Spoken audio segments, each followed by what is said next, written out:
L'invité de Dimanche Politique est Olivier Falorni, député de la première circonscription de Charente-Maritime, groupe radical, républicain, démocrate et progressiste. Bonsoir monsieur. Bonsoir. On commence avec l'actualité parlementaire. Il y a un débat toujours en cours sur la fin de vie avec cette proposition de loi des députés Claes et Leonetti qui proposent notamment la sédation profonde, mais ne va pas jusqu'à l'aide médicalisée active à mourir, pour laquelle vous êtes favorable.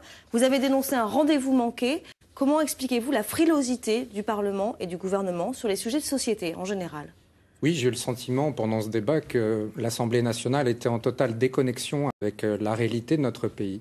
Aujourd'hui, on le voit, l'opinion publique souhaite que l'on cesse de mal mourir en France. Et c'est le cas.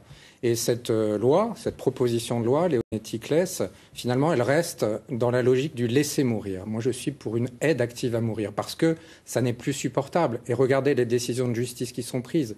Monsieur Bonnemaison a été condamné hier pour empoisonnement à 2 ans avec sursis. Alors, soit c'est un criminel et on ne le condamne pas à 2 ans avec sursis, mais à 30 ans, soit il a commis un acte d'humanité et on l'acquitte. Donc cette loi n'est plus adaptée et je trouve qu'on manque beaucoup de courage avec ce texte. Ça signifie aussi que les gauches dans le Parlement ont finalement assez peu de moyens de faire bouger la ligne du gouvernement sur les sujets.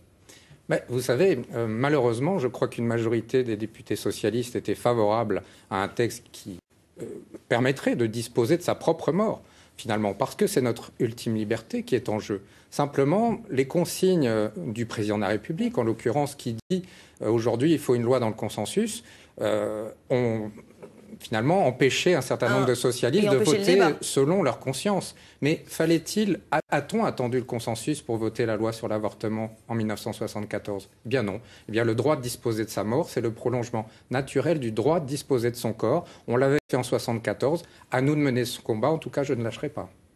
Autre sujet, parce que vous êtes également membre de la commission parlementaire sur les filières djihadistes et vous vous intéressez notamment à la radicalisation en prison. C'est pour ça que vous avez visité récemment la maison centrale de Saint-Martin-de-Ré. Vous dites que les prisons sont des pépinières à djihadistes. Vous le pensez réellement ? C'est le cas aujourd'hui ? Oui, c'est un signal d'alarme que j'ai voulu adresser au gouvernement parce qu'aujourd'hui, la sécurité des Français, elle se joue aussi dans les prisons. C'est un milieu fermé, opaque. J'ai voulu y rentrer puisque la loi me permet en tant que parlementaire d'aller à l'intérieur et de dire qu'aujourd'hui, le terrorisme peut effectivement se former en prison parce qu'on voit des détenus de droit commun qui rentrent et puis qui sont mis entre les mains d'islamistes radicaux recruteurs. C'est donc la raison pour laquelle je propose une mise à l'isolement des plus... Vous proposez effectivement l'isolement des djihadistes, mais il y a une expérience qui a été menée à Fresnes en ce sens. Or, elle n'a pas encore été évaluée. On n'en connaît pas les bénéfices, justement. Est-ce que ce n'est pas un peu tôt de recommander l'isolement des djihadistes alors qu'on n'a pas évalué cette expérience ? Vous savez, l'islamisme radical, pour moi, c'est un phénomène viral.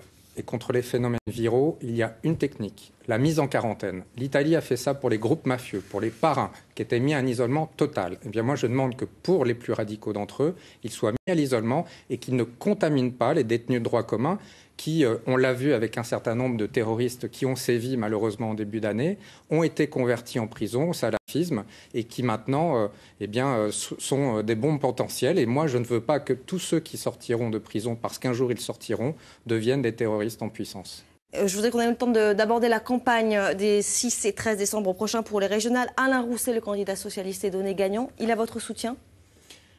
Il a un a priori favorable parce que je considère qu'Alain Rousset est un bon président de la région Aquitaine. Je considère qu'il est un pragmatique et pas un idéologue. Et ça, c'est bien un développeur de territoire. J'attends de voir son programme. Et j'attends aussi de savoir quelle est sa stratégie vis-à-vis de l'agglomération de La Rochelle, qui est une des locomotives de la future région.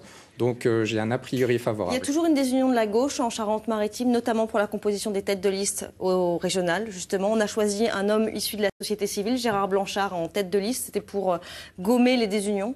C'est un très bon choix. Moi, je crois qu'aujourd'hui, il faut ouvrir. Les Français sont assez atterrés de la façon dont les partis politiques se comportent. Et je pense que c'est une bonne chose que la société civile rentre. Et on a avec Gérard Blanchard, le président d'une université à La Rochelle qui fonctionne bien. Et c'est un très bon choix. Un dernier mot, dans moins de 2 mois, ce sera la COP21, un grand moment politique pour Ségolène Royal, sans doute. Quelles sont vos relations avec elle à l'heure actuelle ? Je crois que mes relations avec Ségolène Royal n'intéressent pas grand monde. L'essentiel, c'est qu'on puisse travailler. ensemble si nécessaire. C'est pas facile avec elle parce que c'est pas son naturel d'être ouverte au rassemblement, je le regrette, mais en tout cas, moi je fais en sorte que cette COP21 fonctionne et ça sera le succès, non pas de Ségolène Royal, mais de la France. Merci beaucoup Olivier Falorni, c'est la fin de Dimanche Politique.